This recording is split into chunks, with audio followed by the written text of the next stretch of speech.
And we welcome you back to Big Board Sports on this Thursday morning. NFL football, it's always in the news. The OTAs are going on around the league right now, and we're going to check in with the Jets. And Manish Mehta from the New York Daily News joins us here this morning on Big Board Sports. And obviously the topic is quarterback.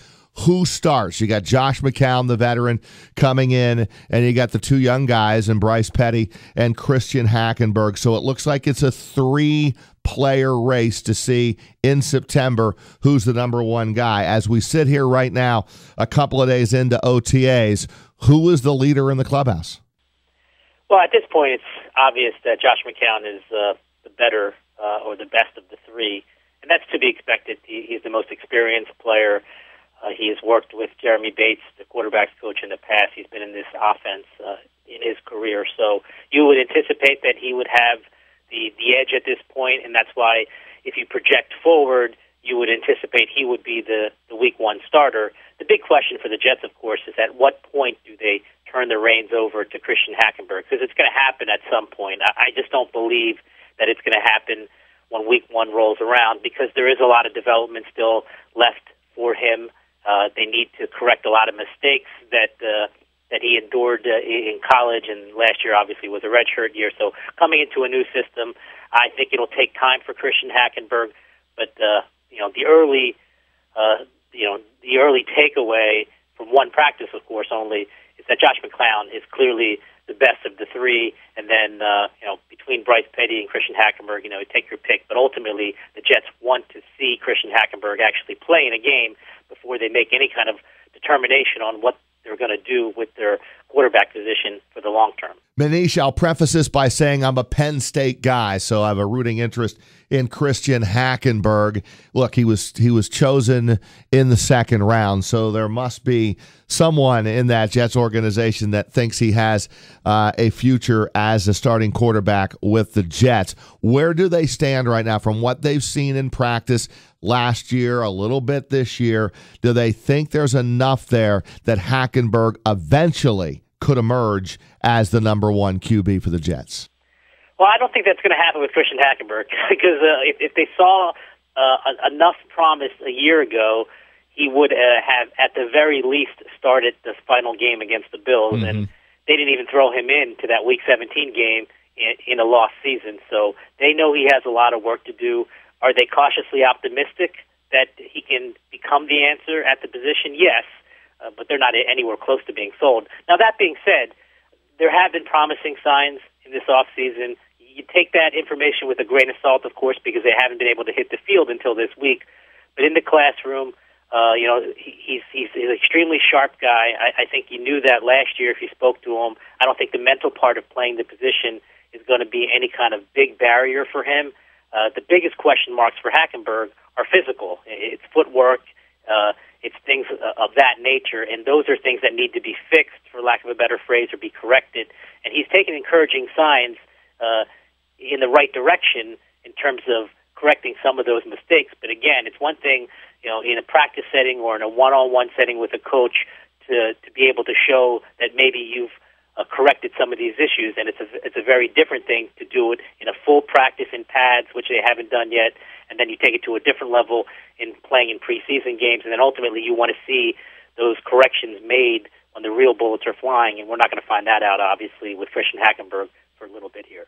Manish, there was one noticeable absence yesterday, and we'll get to that in a second, but in a lot of ways, we've kind of buried the lead here, and that is the comments of Sheldon Richardson on Tuesday, and in reference to the number 15, that there are 15 reasons why the clubhouse or the atmosphere is better this season, and obviously you can draw the immediate conclusion that he's talking about Brandon Marshall. What was your reaction when you heard Richardson say that?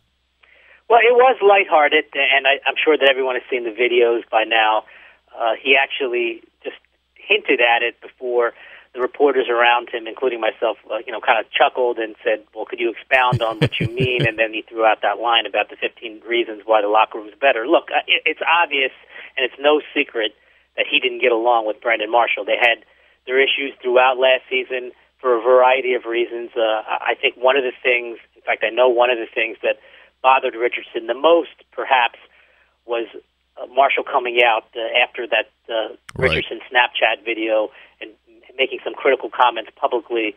I think Richardson would have preferred if Marshall handled that privately in-house, and if he had any issue with Richardson, that he would have taken it up, personally instead of bringing it up with reporters. So I know that kind of stuck with him. It was a little dig. It was an entertaining moment yesterday.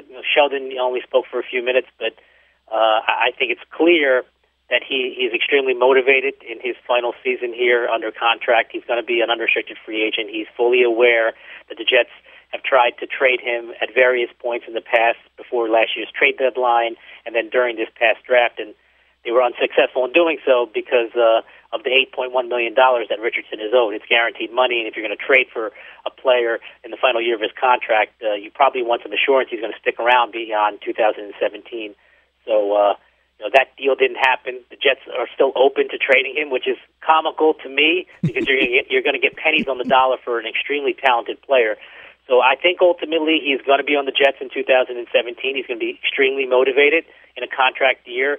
And I think he's probably going to have, if not his best season, close to it, which will make for an interesting offseason for the Jets because, if you look at the finances of this team, if Richardson has a monster season in 2017, it'd be foolish not to try to retain him. But, of course, they've already paid Mo Wilkerson.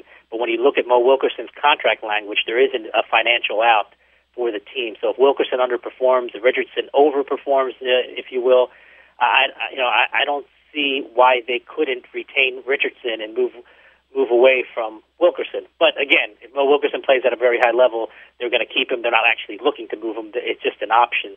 So it'll be an interesting season, and it'll be an interesting off season too, especially if Richardson plays to the level that he had played in his first 2 years. Manish, we know what the Jets did in the draft with the secondary. That was a priority, and obviously there will be some changes in there when the season starts. And noticeably absent at the OTAs is Calvin Pryor. How do you read into that? A little bit. It's understandable for Pryor to wonder where he fits in now. He clearly is not a part of the team's long-term future because they did not pick up his fifth-year option, and they did draft two players at his position in the first two rounds, so it's no secret that they want Jamal Adams and Marcus May to be their starters in 2017. And I would fully anticipate that for the bulk of the season, those two rookies would be the starters.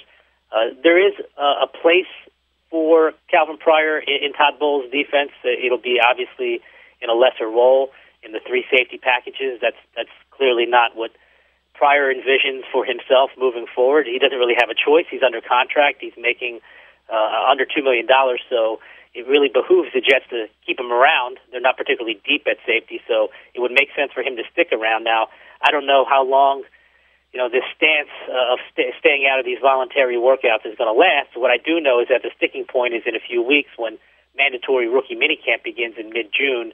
If he doesn't show up for that, for those 3 days, he's going to get fined. And usually, when players are making a stink about their role or about potential future contract, they do it during the voluntary portion of the off-season workouts. And then when minicamp rolls around, nobody wants to get money taken out of their pocket, and they return. So I would anticipate that he would be back in minicamp.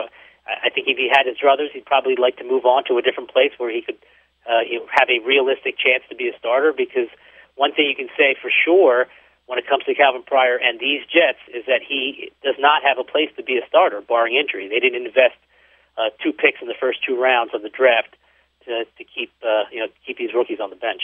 Hey, Manish, let's talk about the head coach here. I mean, in his first year, obviously a great one, and then not so good last year, and rumblings about whether or not he would return. He does. It does not look like a promising season ahead.